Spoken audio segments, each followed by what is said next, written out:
Hi, Martin here.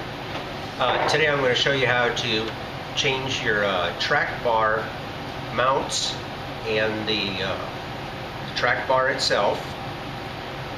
And this is all due to the WJ conversion, or the 99 to 04 knuckle and brake conversion. Because of that, your track bar now is not aligned with your drag link, and you get bump steer and some other issues. So I've fabricated a new track bar mount. This is going to be on the Axel side, and then I'm also going to alter the one on the frame side as well, and we'll build a new track bar. Okay, I'm going to show you how this gets mounted on there. Alright, I've removed all this metal right here, cut it out, and this is where your original track bar mounted, and that tab was down in here. Also removed some metal here on the side. It sticks out a little bit further. Took that flush to this coil bucket mount. Okay, now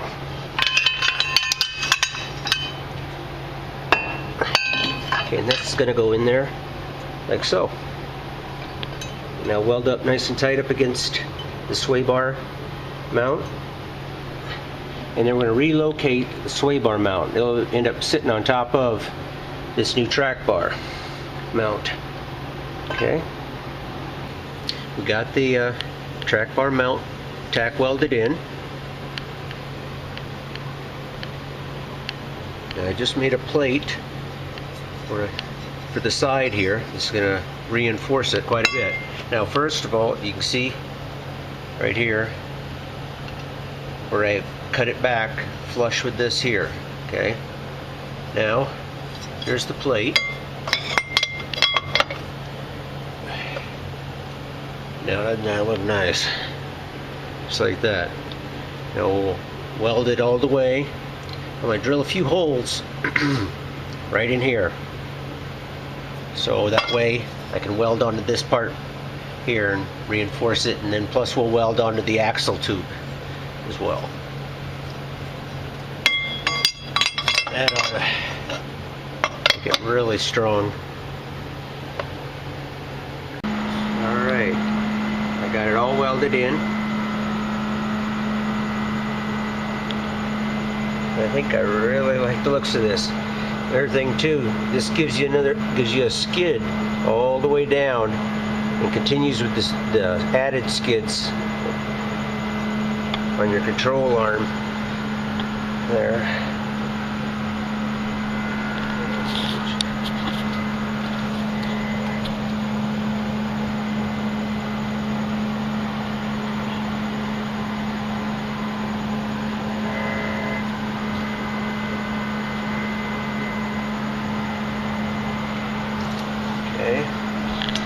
All we got to do now is build a sway bar mount on here, and this portion will be done, and we'll start working on the frame side mount. Okay, now this is the frame side part of the track bar mount. Okay, this is a rough country one, and since we raised it so much on the axle side, we got to change, to get the angle correct, we have to change this end. Okay, so I've already made a few cuts and got my measurement, and this is basically what it did look like, right? Something like that. Okay, so, and this is what we're going to end up with. And this is where it mounted originally. We're going to pull it way over here as far as, and this is going to square it up with the new mount that we have installed, because we moved the mount, the original one, or we moved the new one forward of the original. It's more in front of the spring now. So we're placing it right there, and we're going to use these lines. We're going to run parallel with those. So right there. Oh, actually, hold the horses right there. We're gonna Okay, and we're going to flip it around this way. Instead of having it this way, okay, this would have been the original way. We're going to turn it around, go this way, and that actually increases the length of our track bar, because I want to get as close as I can to 35 inches, because that's how long my drag link is.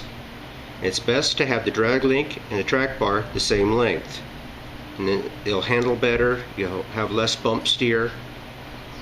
So about right there.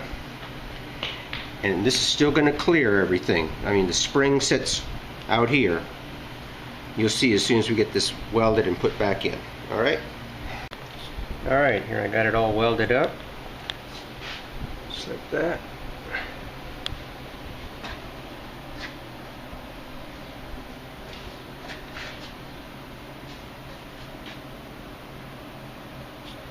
Get it cleaned up, I'm going to throw some paint on it. Okay, I got the frame side track bar mount installed.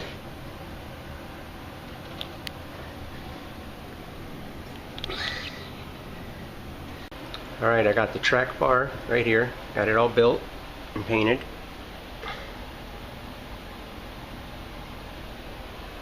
This is right at around 34.5 inches long, which is absolutely perfect. I mean, the only thing that could have made it better was ½ inch longer. But to be that close is that's great. It should handle really well.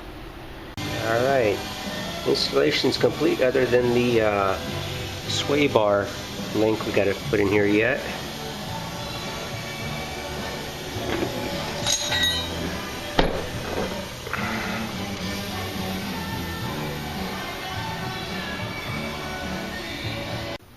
Okay, by placing this piece of rectangle tubing that we got here on top of the bracket, and then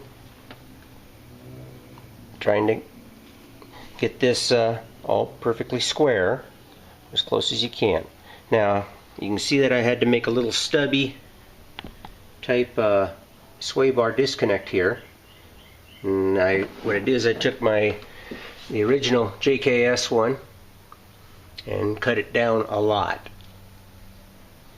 Okay, now I'm going to leave the one on the driver's side as it is, because there's no reason to shorten it. I'm just shorten this one up a lot. And what I'm doing here, making sure we got everything nice and square, and I'm going to just draw a line here and cut this excess off, and then we'll weld this all the way around. We got a piece of scrap 3/8 inch thick square tubing. I'm going to use this as a bracket for the sway bar disconnect. Okay. Well, I made those marks. Got that portion now cut off. I'm just going to clean this up and then weld it onto the top of the bracket, and we should be done with the installation other than paint. Alright, now we got this welded in. I kind of got the weld ground down here a little bit, just to make it a little look better. Now, I've got this opening here. I was just thinking with all the downforce and upforce of the sway bar, I wanted to box this in a little bit and make it a little bit stronger. So I just made this little plate. I'm going to box that in, weld it on, and the installation will be complete. Alright, installation's complete.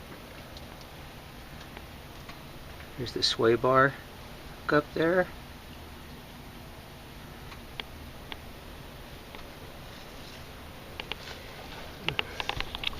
This would be the plate that I welded in right here. Help stiffen this up.